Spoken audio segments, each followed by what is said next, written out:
Mapagmanalang Diyos, banal, dakilang makapangyarihan, Diyos na noon, ngayon at magpakailanman, Diyos na karapat dapat purihin, sambahin at pasalamatan. Sa oras na ito, Panginoon, dala po kami nagpupurit, nagpapasalamat sa biyayang pagpapala at panibagong buhay, sa iyong pag-iingat. Tunay nga na ikaw ang Diyos na patuloy na nangangalaga sa amin, nag-iingat ang aming buhay, at higit sa lahat, patuloy na nagpapala, hindi lamang nagpapala, kundi patuloy na umiibig at nagmamahal sa bawat isa amin. Sa among dalangin po namin, Panginoon, sa mga sandaling ito, patuloy po ninyong pagpalain ang bawat isa. Kayo din ang aming isipan, ang aming puso. Ang sabi mo, Panginoon, nakikinig ang iyong tupa sa dinig ng pastol. Panginoon, pagpalain mo patuloy na wagin ang iyong kapangyarihan, ang iyong presensya, ang aming mga puso, ang aming kalooban. Tunay nga ito ang Diyos na lamang narihan upang kami ay patuloy mong pagpalahin. Kayo po namin ibinabalik ang kapulihan ngayong pakailanman sa pangalan ni Jesus, sa pangalan ng Ama, ng Anak, ng Espiritu Santo. Amen. Purihin ang Panginoon.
At oras nito mga kapatid, ating po mapabigyan ng mabuting balita ng ating Panginoon.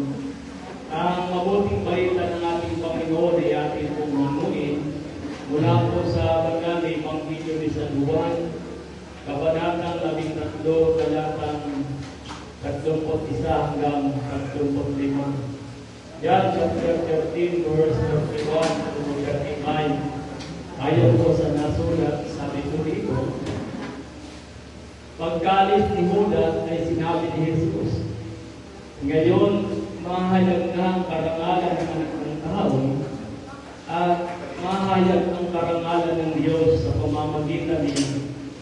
At kung mahayag na ang karangalan ng Diyos, ang Diyos naman ang maghahayag ng karangalan ng anak. Ang at agad niya ito at gagawin niya ito agad. Mga anak, kaunting panahon na lamang ninyo akong makakasama, hahanapin ninyo ako, ngunit sinasabi ko sa inyo, ngayon ang sinasabi ko sa mga Hudyo, hindi kayo makapupunta sa paroroonan ko. Isang bagong utos na ibinibigay ko sa inyo, mag-ibigan kayo. Kung paano inibig ko kayo, gayon din naman mag-ibigan kayo. Kung kayo'y mag-ibigan, makikilala ng lahat na kayo'y mga alagad ko. Mga kapatid, mga magulang, ang mabuting balita ng ating Panginoon Kristo. So Lord, purihin ko natin ang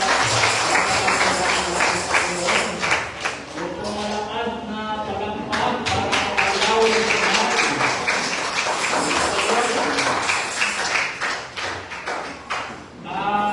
Lord, nito mga kapatid, muli isa pong pinagbalang gawin po sa lahat. Salamat po sa Diyos. Unang-una po sa lahat, ako po'y nagpapasalamat sa Diyos sa kanyang mga biyayang pagpapala na ako po ay nabigyan po ng pagkakataon na mga sa inyo dito po sa bayan po ng dito po sa Santo Tomas. Salamat sa Diyos.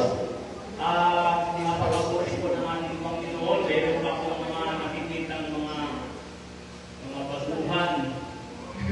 May mga bago po. Hindi ko pamigas sa ating iba. At muli ating po na mapulihan ang palakpakan po natin ating Panginoon.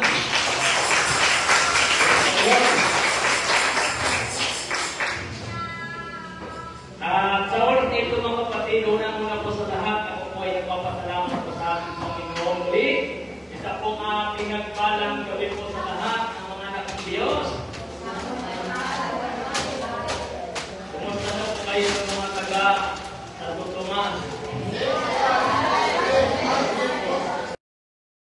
Kadalasan po sa atin, kapag mayroon pong nakikipag-usap sa atin na hindi po natin kakilala o mayroon pong nagtatanong o hinahanap po tayo na hindi po natin kakilala, madalas po natin itanong kung ano ang kanyang pangalan.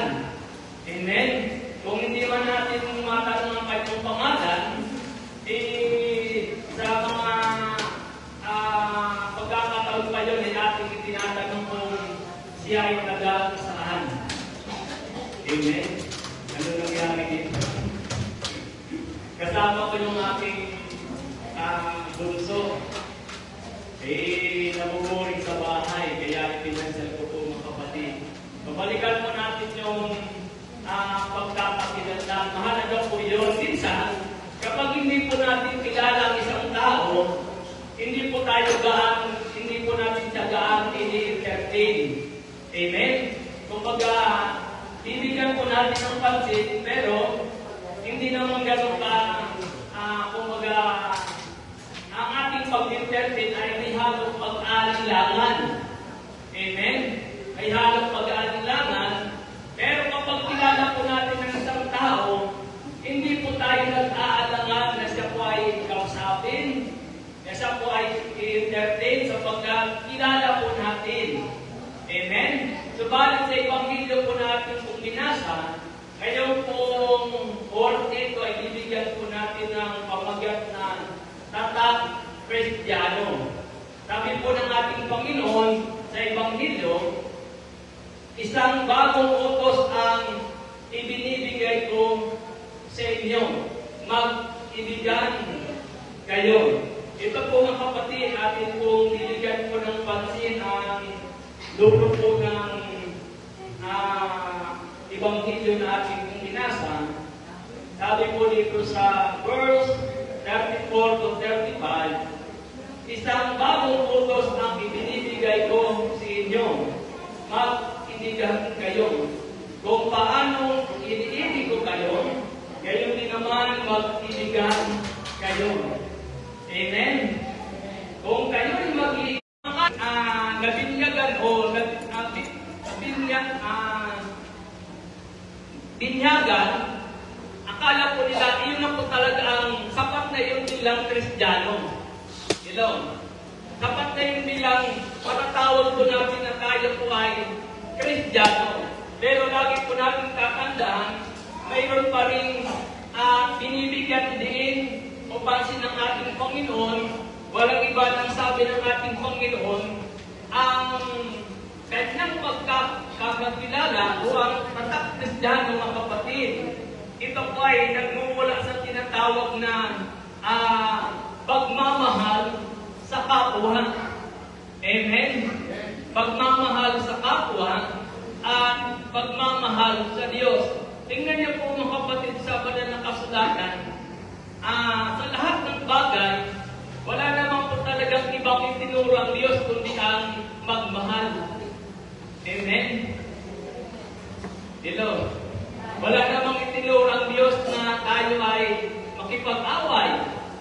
Wala namang itinuro ang Diyos na tayo ay tawag ko dito mga kapatid, na tayo ay mapahamak. Lahat ng itinuturo ng Panginoon, pawang ikabubuti po natin. Wala naman po siyang sinasabing ikakasama po natin sapagkat hindi naman po natin po pwedeng gamitin ang tayo po ay taong, huwag naman kayong ma-open ha. Huwag naman po natin gamitin na tayo po ay taong simbahan ay okay na. Hello? Masabi lang na Kristiyano, sinabay mo nilang masama tingin sa ating nakukuha niyo po ba ang punto mo?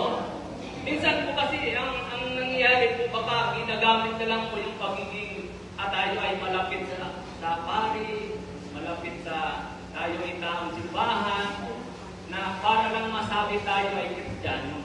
Pero sa totoo lang mga kapatid, hindi po yan ang pamantayan ng Diyos. At hindi po natin pwedeng itago ang ating pagkatao sa mga ginagawa po natin paraan para lang masabi tayong Kristiyano. Ang tunay na mayroong tatak Kristiyano ay unang-una ay nagmamahal. At sa pagmamahal mga kapatid, ito po ay tumutukoy sa gawang kabutihan. Palakpakan po natin ating Panginoon.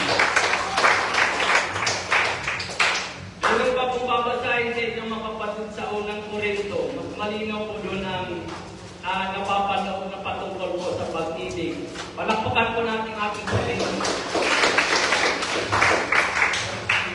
Sabi po dito sa 1 Corinthians chapter 13, verse 4, at the following verse mga kapatid.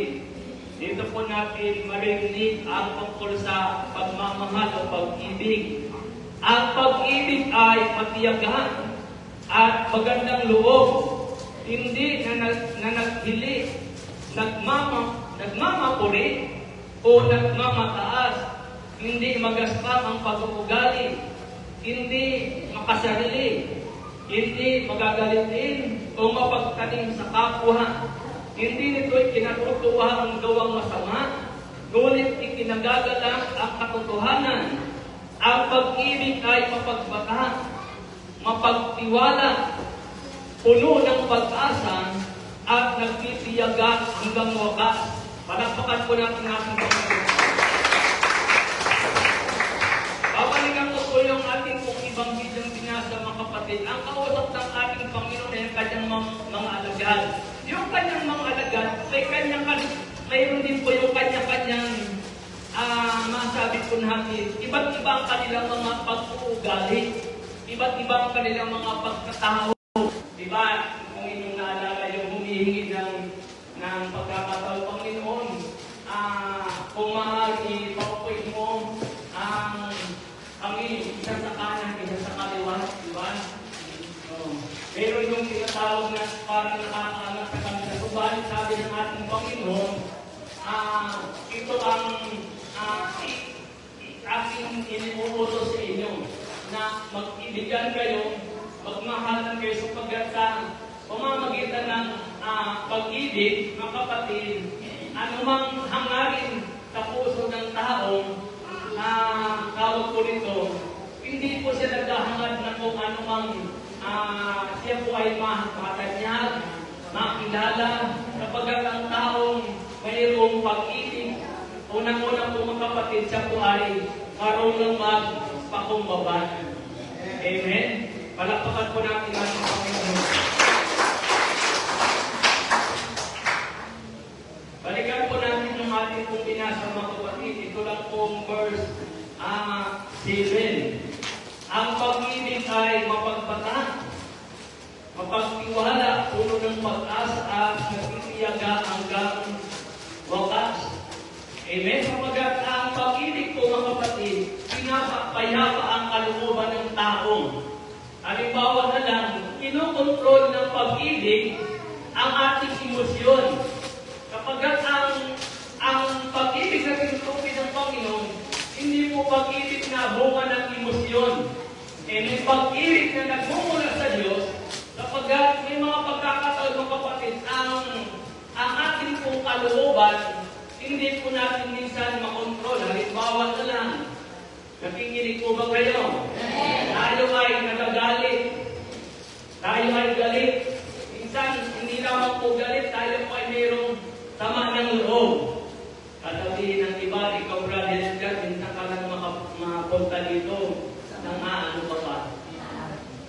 Ang ibig ko po sabihin, sa pumamagitan ko ng pag-ibig, kinokontrol niya ang ating emosyon. Tinuturuan tayong maging maayos, maging payapa ang ating kalooban sapagkat kung wala ang pag-ibig na ibinabahagi sa atin ng ating Panginoon, hindi po tayo matatawag na tunay na Kristiyano sapagkat ang tatak Kristiyano, unang-una kung inyo pong narinig mga kapatid, sabi po dito, hindi po siya mapagtanim ng galit. Amen? Hindi siya napupot sa kanyang kapwa. Tingnan mo muna sa talim. Amen? Palakpakan po natin sa ating Panginoon. Ito po mga kapatid, sabi po dito, ang pag-ibig ay magandang loob. Hindi na naghili o nagmamapuri, hindi mapagmataas. Amen? Alam na po mga kapatid na tutunan, ang tao hindi po nawawalan po ng pride. Amen? May sadyang mayroon talagang yabang pagka may kataasan. Sa totoo lang mga kapatid, ang mga bagay nila, nakukontrol naman. Kumbaga, hindi lang sa nakukontrol. Iyon ay unti-unti nawawala po sa atin kapag tinuturuan tayo ng pag-ibig kung ano ang tama. Amen? At kung ano ang mali. Sabi po dito, hindi nagmamataas. Okay lang po ba kayo? Palakpakan po natin ating Panginoon. Hindi magaspang ang pag-uugali. Hindi makasarili. Hindi magagalitin o mapagtanim sa kapwa. Salamat sa ating Panginoon. Kapagkat ang pag-ibig, ikinatutuhan ito ang katotohanan. Unang-una po mga kapatid, makikilala po natin ang totoong Kristiyano, tatak Kristiyano, siya po ay mapagmahal. Ang taong mapagmahal, walang ibang ginagawa kundi lahat kabutihan. Amen? Minsan po mga kapatid, naisip po natin sa buhay po natin, Halimbawa na lang, may mga nangyayari po sa ating pamilya, hindi po yan maiwasan.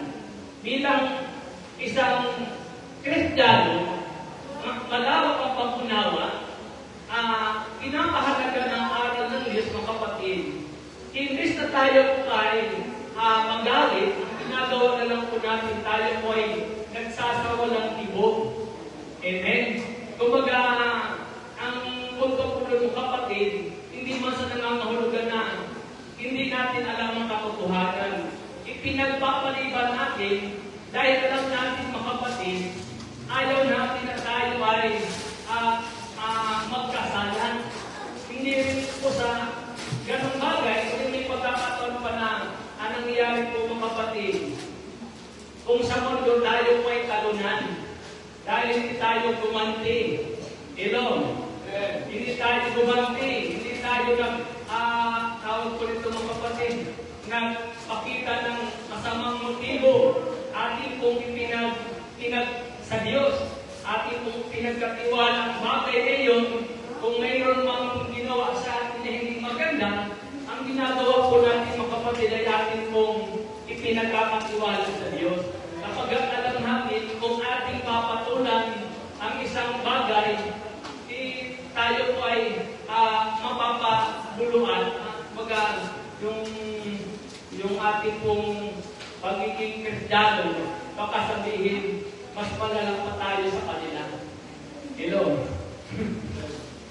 Nakikinig po ba kayo? Sasabihin ng iba, ikaw laging ka sa simbahan, pero parang hindi naman talaga totoong Kristiyano. Tagal-tagal mo nang nagsisimba hanggang ngayon. Kung magmura ka, dahil mo pa ang kapit-bahay. Sasabihin niya, iyan ba yung talagang Kristiyano? Ang Kristiyano ay ilalawakan ng pangunawa. Amen? Palakpakan po natin natin Panginoon.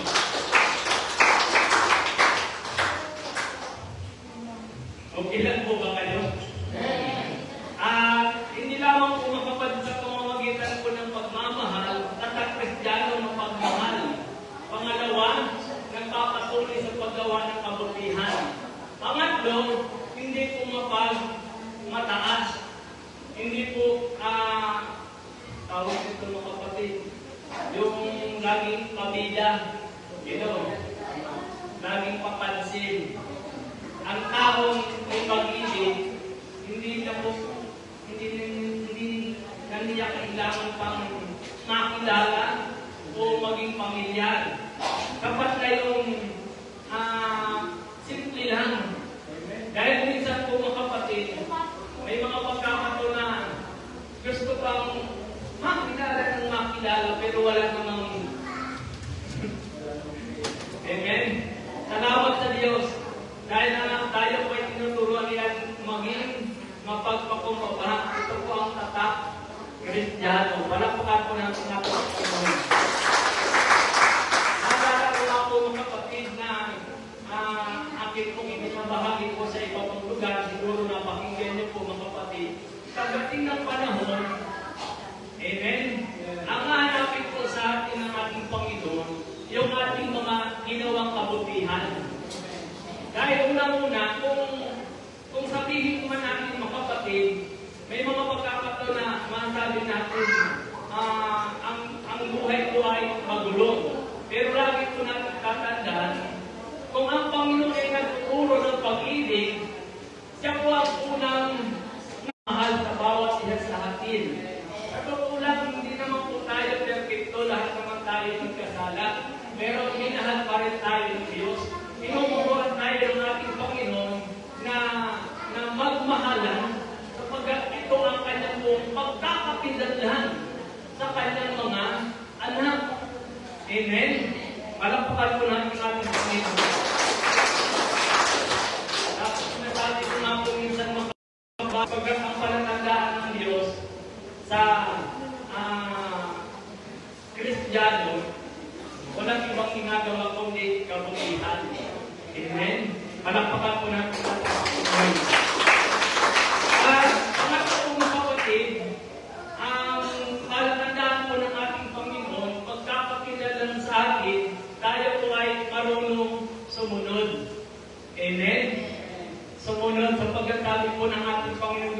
Sarang Augustine, nakikinig sa akin ang aking mga tupa, sila ay nakikilala ko at sumusunod sa tinig ng pastol. Alam ko ninyo mga kapatid, kahit paulit-ulit pa akong mangaral sa inyo, hello, kahit pabalik-balik pa ako dito,